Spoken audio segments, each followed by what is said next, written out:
guys, balik lagi dengan gue Hendranyo. Nah, kali ini gue mau bahas Redfoot ya teman-teman. Jadi kemarin kan kita udah bahas tentang Cherry Head ya.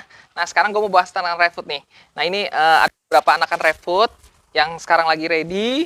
Nah, ini dia. Oke, nah sekarang kita bahas ya tentang Redfoot.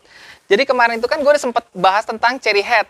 Sebenarnya Cherry Head sama Redfoot itu mirip-mirip lah kalau misalnya orang belum tahu tentang kura darat atau apa, dikirainnya sama, ternyata beda-beda dikit. Nah, ini contohnya ya. Nah, ini Redfoot nih. Jadi kayak gini dia, ya kan? Kalau Cherry Head tuh kalau Cherry Head nih kepalanya dia merah banget. Kalau ini pertama tuh kelihatannya kepalanya dia warnanya agak kekuning-kuningan nih teman-teman ya. Jadi dia perbedaan pertama kepalanya warnanya kekuningan. Kalau kaki-kakinya sih memang sama sih. Merah-merah gini teman-teman. Nah, kalau kakinya sama-sama warnanya merah, hanya kepalanya kalau Redfoot dia lebih kekuningan, kalau Cherry Head dia merah gitu ya. Itu yang pertama. Yang kedua adalah bagian plastornya atau bagian tempurung bawahnya. Kalau Cherry Head dia mayoritas dia warnanya hitam, ada warna hitamnya gitu. Kalau Redfoot dia mayoritas warnanya kuning kayak gini, hitamnya hanya sedikit. Nanti gue tampilin contoh Cherry Head ya.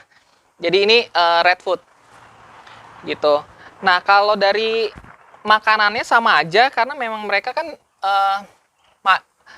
habitatnya juga sama di pinggiran sungai Amazon di daerah Amerika Selatan gitu ya. Jadi kayak daerahnya sih banyak yang bilang ada di Kolombia, ada di Paraguay, ada di Peru, ada di Brasil, ada di Argentina gitu ya. Jadi ininya sama, habitatnya sama dengan Cherry Head. Nah, ini bedanya hanya sedikit. Dari habitatnya semua sama. Kalau dari bahasa Latinnya, kalau Cherry Head itu Geochelon carbonaria, kalau Redfoot ini Chelenoides carbonarius. Nah, ini tuh dia tuh. Bagus banget teman-teman tuh, lihat tuh. Diangkat aja sambil gigit. Nggak mau lepas. Tuh. Nih lihat nih teman-teman. Lucu ya tuh. Dia sampai diangkat aja dia masih mau makan tuh. Tuh, bagus banget kan?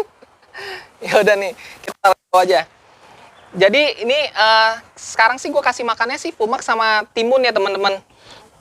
Oke, tadi sampai mana ya? Jadi tadi kan sampai makanan ya teman-teman. Jadi makanannya kalau ini kan termasuk omnivora, karena segalanya tuh dia makannya segalanya. Jadi kayak makan sayuran, buah-buahan, makan daging juga gitu ya. Jadi dia omnivora, dia termasuk omnivora.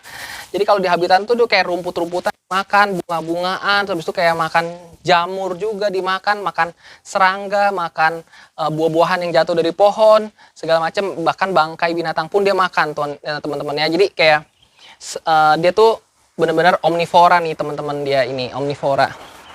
Nah, terus tapi kalau gua biasanya kasih makannya Fumax, sayurnya Fumax atau timun atau caisim gitu ya. Terus habis itu kalau buahnya biasanya tambahin pepaya, timun atau tomat atau buah-buah yang lainnya, jambu juga boleh gitu ya teman-teman. Terus kalau untuk proteinnya, kalau gue sih biasanya tambahinnya dengan kasih makan pelet ya teman-teman. Untuk kebutuhan proteinnya dia gue kasih makan pelet atau udang, itu sesekali dan jarang banget teman-teman. Nah, oke, itu untuk dari makanannya, dari makanannya. Terus habis itu dari perawatannya gampang, mudah. Jadi kan kalau sekarang kan kita kan piaranya kan di rumah ya, atau teman-teman mau piara di outdoor atau di indoor, itu harus disesuaikan dengan habitatnya dia. Jadi dia suhunya dia kan sekitar suhu alamnya dia atau habitatnya dia sekitar 27 sampai 30 derajat Celcius. Jadi kita harus setting kandang. Kalau misalnya teman-teman settingnya di indoor, teman-teman harus setting kandang suhunya 27 sampai 30 derajat Celcius. Jadi untuk di satu sisi mungkin teman-teman pasang di suhu 29 sampai 30 derajat Celcius, nanti di sisi yang lainnya pasti akan turun tuh. Jadi bisa sampai 27 derajat Celcius. Nah, itu aman bagi mereka teman-teman ya. Dan kalau untuk kandangnya sendiri teman-teman, kalau di indoor, teman-teman kalau mau simple kandangnya seperti ini. Temennya cuma pakai kontainer plastik gitu ya, atau kontainer tahu atau apa gitu ya. Nah, lalu alasnya teman-teman tuh balik lagi nih ke teman-teman nih, kalau teman-teman punya waktu luang, teman-teman nggak sibuk, nah teman-teman boleh pakai alasnya tuh yang ya estetika lah ya, kayak misalnya pakai koko khas, pakai forest bug dan lain-lain. Nah itu atau tanah juga bisa.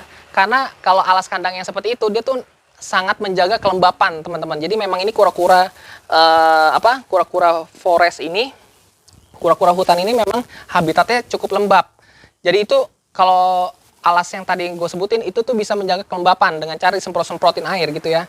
Nah tapi bagi teman-teman yang sibuk atau teman-teman kerja pulang malam dan segala macam, itu gue nggak saranin teman-teman. Jadi gue saranin hanya pakai yang simple-simple aja. Teman-teman bisa pakai alas kandangnya koran atau alas kandangnya koran dikasih karpet. Nah, kenapa? Karena kalau misalnya penyakit kura hutan ini adalah dia tuh cepat jamuran, kena jamur atau kena bakteri teman-teman. Karena kan kita kan kadang-kadang kan mikirnya hanya harus jaga kelembapan, udah semprot terus atau misalnya pakai koko khas atau apa, tapi kita nggak lupa membersihkan teman-teman. Nah kalau lupa membersihkan itu bahaya karena dia bisa pup sembarangan, bisa pi sembarangan. Nah itu bahaya karena bisa tumbuh jamur dan bakteri. Nah nanti ini kura-kuranya akan tumbuh jamur atau bakteri, bisa di tangannya, bisa di kakinya, bisa di karapasnya atau di plastonnya. Itu biasanya kalau yang parah kita ada yang sebut serot. Jadi di ininya dia di karapasnya di plastonnya itu kayak ada kayak jamur susah hilang lah itu. Nah itu kayak gitu. Jadi makanya supaya nggak seperti itu, kita harus jaga kebersihan kandang nomor 1 gitu ya teman-teman ya. Nah oke. Itu untuk kandangnya sendiri. Untuk pemeliharaannya mereka tetap butuh UVB. Jadi jangan lupa teman-teman untuk jemur, rajin jemur dan rendam di pagi hari, karena mereka juga butuh asupan dari UVB untuk metabolisme mereka gitu ya. Dan teman-teman di makanannya juga boleh temenin kasih bubuk kalsium gitu, supaya untuk membantu mereka pertumbuhan dan metabolismenya mereka gitu ya. Oke, kalau dari sisi ukuran dari Torto Forest ini tuh dia tuh termasuk medium torto. Jadi dia bukan giant tortoise ya. Jadi kayak kalau sulcata, aldabra itu tuh kan giant tortoise, bisa segede-gede banget. Tapi kalau misalnya yang forest torto atau redfoot ini dia maksimal sekitar 30 cm sampai 40 cm. Dia diukurnya dari sini nih, dari plastonnya, dari plaston atas sampai anal scootnya. Itu dia maksimal sekitar 30 sampai 40 cm. Itu udah disebut indukan ya teman-teman ya. Nah, kemudian kalau untuk membedakan jantan dan betinanya sama seperti kura-kura darat lainnya, kita lihat dari plastonnya, kalau dia rata itu dia betina.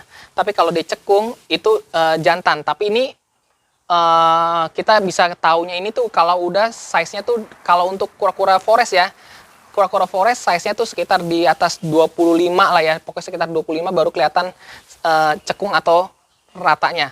Tapi bisa juga dilihat dari anal scootnya teman-teman. Kalau anal scootnya dia bukanya lebar dan ekornya panjang, nah itu dia jantan. Tapi kalau anal scootnya bukanya kecil, sempit gitu, V, bentuknya V, dan ekornya pendek, nah itu betina ya teman-teman gitu. Itu paling gampang untuk membedakan jantan betinanya di kura-kura forest gitu ya.